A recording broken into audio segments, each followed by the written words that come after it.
નમસ્કાર, સેન્ટ્રલ ભારત ન્યૂઝમાં આપનું હાર્દિક સ્વાગત છે। બનાસકાંઠામાં થયો મોટો પર્દાફાશ। બનાસકાંઠા જિલ્લામાં ભૂવામાં ફફડાટ ફેલાયો। લોકોમાં લૂંટ ચલાવી આતંક મચાવતા ભૂવાઓને લેવાયો હાથ। તાંત્રિક વિધિના નામે છેતરપિંડી કરીને લોકોમાં ડર પેદા કરતો ભૂવો ઝડપાયો। આ પડદો ફ્રાન્સ વૈજ્ઞાનિક ચેરમેન જયંત પંડ્યાએ કર્યો હતો। બનાસકાંઠા જિલ્લામાં કાંકરેજ તાલુકામાં થરામાં 7-8 વર્ષથી સુથાર વાઘાભાઈ પસાભાઈ તાંત્રિક વિદ્યા કરીને લોકો પાસેથી રૂપિયાની છેતરપિંડી કરતો હતો। જ્યારે છેતરપિંડીની ચર્ચા ભુવાને થરા વિસ્તારમાંથી ઝડપી પાડવામાં આવ્યો હતો, ત્યારે આ બાજુ દુઃખમાં ફસાયેલા લોકોને અંધશ્રદ્ધામાં રાખી પાખંડીઓ લોકોને બોલાવીને ખુલ્લેઆમ લૂંટ ચલાવી રહ્યા હતા। ધર્મના નામે ચરી જનાર અનેક પાખંડી ભુવામાં ફફડાટ પણ ફેલાવ્યો હતો।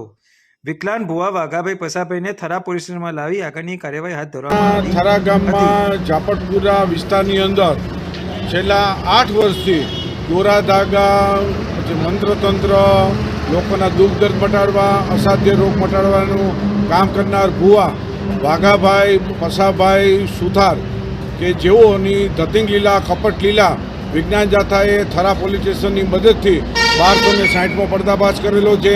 તેમને કબૂલાત આપી દીધી છે કે આ બધાય મંત્રતંત્રને જે દોરા બાંધવાના લોકોને ઉલ્લુ બનાવતો હતો, લોકોની માફી માગીને કાયમી ધતિંગ લીલા, કપટ લીલા બંને જાહેરાત કરી દીધી છે।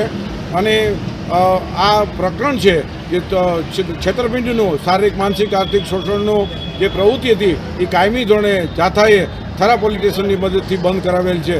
અમે આ વિસ્તારના લોકોને અપીલ કરીએ છીએ કે કોઈ ઇલમના નામે કે મંત્રતંત્રના નામે, ચમત્કારના નામે કે તમારી જે તમને છેતરી અને તમારા નિર્દોષતાનો લાભ લઈ અને તમને કોઈ તેની માહિતી વિજ્ઞાન જાથાને આપજો।